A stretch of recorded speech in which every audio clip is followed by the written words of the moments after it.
Welcome to the Beaverton, Canada's least cited news show. I'm your host, Miguel Rivas. And an unnamed source tells me I'm Emma Hunter.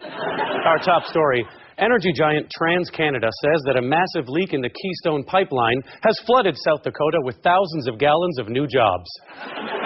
The company released a statement taking full responsibility for contaminating the state with crude employment opportunities such as public apologies, promising people this won't happen again, and scrubbing oil stains off the state's endangered presidents of Mount Rushmore.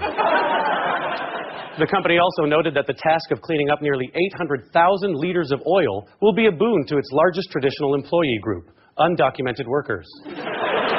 After critics accused Canada of breaking its UN peacekeeping promises, the Liberals are firing back, saying they can't break a vague promise that no one totally understood in the first place.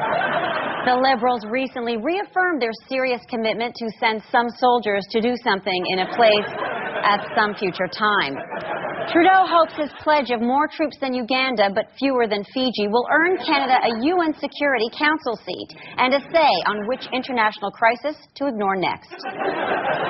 The CIA is calling last week's coup against Zimbabwean dictator Robert Mugabe a good blueprint for getting rid of a man too old and crazy to have control over a country. One agency official noted, "We've created a Black Ops exchange program to give us a bit of a refresher on regime change. It's vital to both American and establishment Republican interests." But one hiccup remains for the CIA. While Zimbabwe had a cunning, devious vice president waiting to take over, sadly, America isn't quite as lucky. Thanks, Marilla. Canada's GDP saw record growth this quarter thanks to Justin Trudeau's side hustle as a social media influencer. Trudeau's Instagram revenues have surpassed mining and forestry after several lucrative shout-outs to Adidas, Supreme, and the oil industry. The opposition was quick to dismiss Trudeau's contributions, saying prime ministers have no real bearing on the economy unless they've been out of office for 3 years. Besides, he never does what he tweets, and his makeup tutorials are garbage. But Trudeau was vindicated when he received 6 million subscribers to his YouTube prank channel, Getting Primed. 4 months, Canadian journalists have been claiming that Justin Trudeau is the Trump whisperer, and not just because we're all hoping Trump will break his leg and Justin will shoot him. Trudeau seems to be the only world leader capable of reining the president in. Also, Trump loves it when Justin feeds him apples. Trudeau's impact was felt this morning as Trump showed up to a meeting wearing fun socks, tried to plank, and then to everyone's horror, took off his shirt. Coming up, Charlie Rose prepares for his most in-depth one-on-one yet with the cop investigating him for sexual assault. Coming up later on the Beaverton, Paul Martin's Paradise Papers scandal reminds the nation that Paul Martin is still alive. Ukraine asks Canada to help modernize their 40-year-old military into a 30-year-old military. And we'll meet the tech firm disrupting government with an armed drone coup.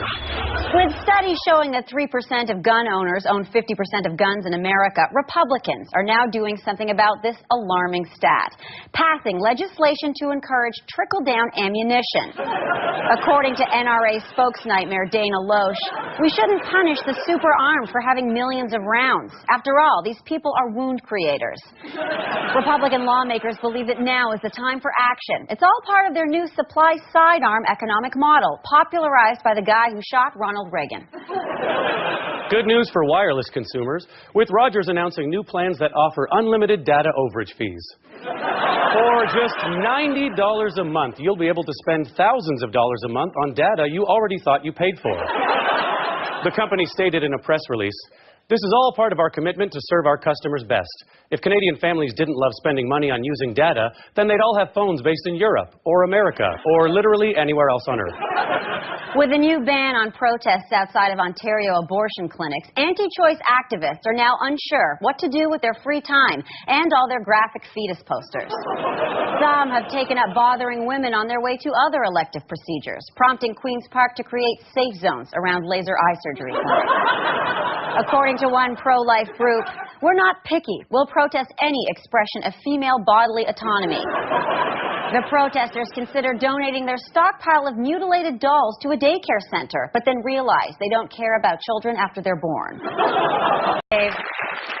With awards season just around the corner, Senator Al Franken became the front-runner in 2017's most hotly contested race, Best Original Sexual Assault Apology. Franken is believed to have a commanding lead over fellow contenders Harvey Weinstein, Kevin Spacey, and Louis C.K., whose statement was panned by critics as somehow more self-indulgent than his comedy. Of course, after failing to issue an apology for the 25th straight year, the Academy continues to snub Woody Allen.